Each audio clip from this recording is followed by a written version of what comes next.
ಜೈ ಶ್ರೀರಾಮ್ ನನ್ನ YouTube family, ನೀವೆಲ್ಲರೂ ಆರೋಗ್ಯವಾಗಿದ್ದೀರಾ ಅಂದ್ಕೊಂಡು ಇವತ್ತೊಂದು ಹೊಸ ರೆಸಿಪಿಯೊಂದಿಗೆ ಬಂದೀನಿ.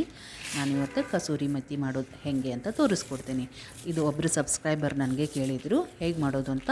ಇದು ಕರೆಕ್ಟ್ ಸೀಸನ್ ಕಸೂರಿ ಮೇಥಿ ಮಾಡಲಿಕ್ಕೆ. ಹೆಂಗೆ ಮಾಡೋದು ಅಂಥೇಳಿ ತೋರಿಸ್ತೀನಿ ಬರ್ರಿ. ಈಗ ನೋಡಿರಿ, ಇಲ್ಲೇ ಮೆಂತ್ಯ ಸೊಪ್ಪು ಒಣಗ್ಲಿಕ್ಕೆ ಇಟ್ಟೀನಿ. ಈ ಕಡೆ ಕೊತ್ತಂಬರಿ ಕೂಡ ಒಣಗ್ಲಿಕ್ಕೆ ಇಟ್ಟಿದ್ದೀನಿ. ಕೊತ್ತಂಬರಿ ಕೂಡ ನಾವು ಈ ರೀತಿ ಮಾಡಿ ಪೌಡರ್ ಮಾಡಿ ಇಟ್ಕೊಂಡ್ಬಿಟ್ರೆ ನಾವು ಎಲ್ಲ ಅಡುಗೆಗಳಿಗೆ ಯೂಸ್ ಮಾಡ್ಕೋಬೋದು.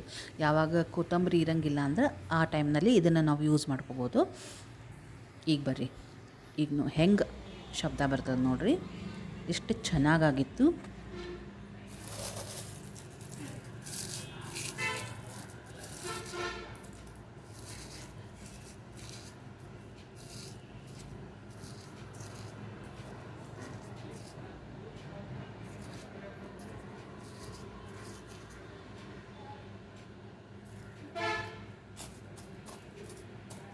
ಇದು ಮಾಡೋದೇನೂ ಕಷ್ಟ ಇಲ್ಲ, ಆದರೆ ಒಣಗ್ಲಿಕ್ಕೆ ಮಾತ್ರ ಒಂದು ಸ್ವಲ್ಪ ದಿವಸ ಬೇಕಾಗ್ತದೆ, ಒಂದು ವಾರ ತನಕ ಬೇಕಾಗ್ತದೆ. ಹೆಂಗೆ ಮಾಡೋದು ಅಂಥೇಳಿ ನೋಡಿರಿ. ಈಗ 3 ಕಟ್ಟು ಮೆಂತ್ಯ ಸೊಪ್ಪು ಇತ್ತು ನನ್ನ ಹತ್ರ. ಈಗ ನಾನೇನು ಮಾಡ್ತೀನಿ, ಅದನ್ನು ಬಿಡಿಸ್ಕೋತೀನಿ. ಹೆಂಗೆ ಅಂದರೆ ಬರೀ ಸೊಪ್ಪಷ್ಟೇ ತಗೋತೀನಿ. ಮೆಂತ್ಯದ ಎಲೆಯಷ್ಟೇ ಸಪ್ರೇಟ್ ತಗೋಬೇಕು. ಆಮೇಲೆ ಎಳೆ ಡೇಟು, ಅದೇನು ಡೇಟ್ ಇರ್ತದಲ್ಲ, ಎಳೆ ಡೇಟನ್ನು ಬೇರೆ ತೆಗೆದು ಇಟ್ಕೊಂಡೀನಿ. ಮೆಂತ್ಯ ಸೊಪ್ಪು ನೋಡಿರಿ ಯಾವ ರೀತಿ ಬಿಡಿಸಿಟ್ಕೊಂಡೀನಿ ಅಂತ. ಆ 3ರದ್ದು ಒಂದು ಎಲೆ ಏನು ಬರ್ತದಲ್ಲ ಅದನ್ನಷ್ಟೇ ಸಪ್ರೇಟ್ ಮಾಡಿ ಇಟ್ಕೊಂಡೀನಿ. ಅಕಸ್ಮಾತ್ ಅದರೊಳಗೆ ಡೇಟ್ ಬಂದರೆ ಏನಾಗ್ತದೆ, ಒಣಗಿದ ಮೇಲೆ ಅದು ಗಟ್ಟಿಯಾಗಿ ಚೆನ್ನಾಗಾಗಂಗಿಲ್ಲ. ಸೊ ಅದಕ್ಕೆ ಸೊಪ್ಪು ಬೇರೆ ಇಟ್ಕೋಬೇಕು. ಆಮೇಲೆ ಈ ಡೇಟ್ ಏನದಲ್ಲ ಅದನ್ನು ಕೂಡ ಬೇರೆ ತೆಗೆದು ಇಟ್ಕೊಂಡೀನಿ. ಎಳೆ ಇರುವಂಥ ಡೇಟು, ಇದರಿಂದ ಚಟ್ನಿ ಮಾಡ್ಬೋದು, ಭಾಳ ಚಲೋ ಆಗ್ತದೆ. ವೇಸ್ಟ್ ಮಾಡ್ಲಿಕ್ಕೆ ಹೋಗೋದು ಬೇಡ. ಈಗ ನೋಡಿರಿ, ಒಣಗ್ಲಿಕ್ಕೆ ಇಟ್ಬಿಟ್ಟೆ. ಇದನ್ನು ಚೆಂದಾಗಿ ತೊಳೆದೆ. ಆ ಸೊಪ್ಪು ಏನದಲ್ಲ ಅದನ್ನು ಚೆಂದಾಗಿ ತೊಳೆದು ಆರ್ಲಿಕ್ಕೆ ಇಟ್ಟೇನೆ. ಈಗೇನು ಸೊಪ್ಪು ತೊಳೆದ್ರೂ ಪ್ರಾಬ್ಲಮ್ ಇಲ್ಲ, ಒಣ ಹವಾ ಇರ್ತದೆ, ಹಾಗಾಗಿ ಒಣಗಿಬಿಡ್ತದೆ, ಏನು ಪ್ರಾಬ್ಲಮ್ ಆಗಂಗಿಲ್ಲ. ಈಗ ನೋಡಿರಿ ಯಾವ ರೀತಿ ಒಣಗಿಸೇನಂದ್ರೆ, ಮನೆ ಒಳಗೆ ಒಣಗಿಸ್ಬೇಕು. ಇದನ್ನು ನೆರಳಲ್ಲಿ ಒಣಗಿಸ್ಬೇಕು, ಆದ್ರೆ ಗಾಳಿ ಅಡ್ಡಾಡ್ತಿರಬೇಕು. ಆ ರೀತಿ ಇದನ್ನು ಒಣಗಿಸ್ಲಿಕ್ಕೆ ಇಡಬೇಕು. ಇದು 1 ವಾರದ ಮೇಲೆ ಇಟ್ಟರೆ ಈ ರೀತಿ ನಿಮಗೆ ಫಸ್ಟ್ ಸ್ಟಾರ್ಟಿಂಗ್ ತೋರಿಸಿದ್ನಲ್ಲ ವಿಡಿಯೋ ಒಳಗೆ ಎಷ್ಟು ಚೆನ್ನಾಗಿ ಬಂತಂತ ಹಂಗಾಗ್ತದೆ.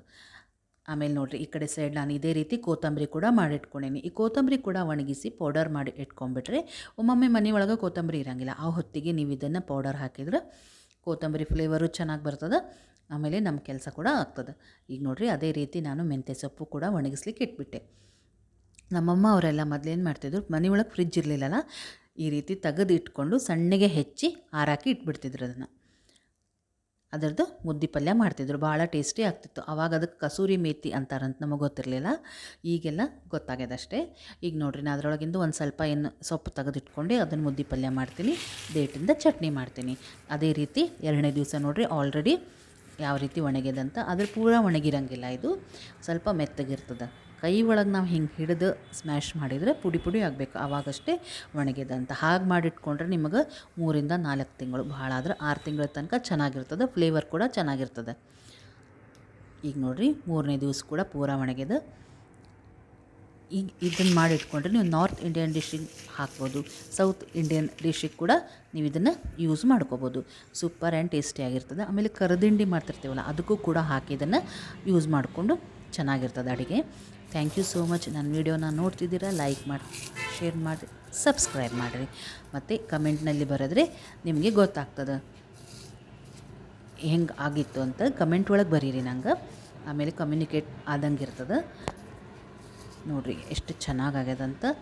ಪೂರ ಆರಿದ ಮೇಲೆ ನಾನು ನಿಮಗೆ ತೋರಿಸ್ಲಿಕ್ಕತ್ತೀನಿ ಯಾವ ರೀತಿ ಪೌಡರ್ ಆತಂತ. ಹಿಂಗೆ ಆತಂದ್ರೆ ಇದು ಆಗ್ಯದಂತ. ಈಗ ಇದನ್ನು ಚೆನ್ನಾಗಿ ನೀವು ಏರ್ ಟೈಟ್ ಕಂಟೈನರ್ ಒಳಗೆ ಅಥವಾ ಒಂದು ಡಬ್ಬಿ ಒಳಗೆ ತೆಗೆದಿಟ್ಕೊಂಡ್ಬಿಟ್ರೆ ಬೇಕಾದಷ್ಟು ದಿವಸ ನೀವು ಇದನ್ನು ಯೂಸ್ ಮಾಡ್ಕೋಬೋದು. ಹೆಂಗೆ ಅನ್ನಿಸ್ತು ಅಂತ ಹೇಳ್ರಿ ಫ್ರೆಂಡ್ಸ್. ನೆನಪಲೆ ನೀವು ಕಮೆಂಟ್ನಾಗ ಬರೀರಿ. ನೋಡಿರಿ, ಒಬ್ಬರು ಸಬ್ಸ್ಕ್ರೈಬರ್ ಹೇಳಿದ ಅಡುಗೆ ನಾನು ಮಾಡಲಿಕ್ಕೆ ಟ್ರೈ ಮಾಡೀನಿ. ಇದೇ ರೀತಿ ಮತ್ತೆ ನಿಮಗೆ ಹೊಸ ಹೊಸ ಅಡುಗೆಯೊಂದಿಗೆ ರುಚಿಯೊಂದಿಗೆ ಸಿಗ್ತೀನಂತೆ. ನಮಸ್ಕಾರ.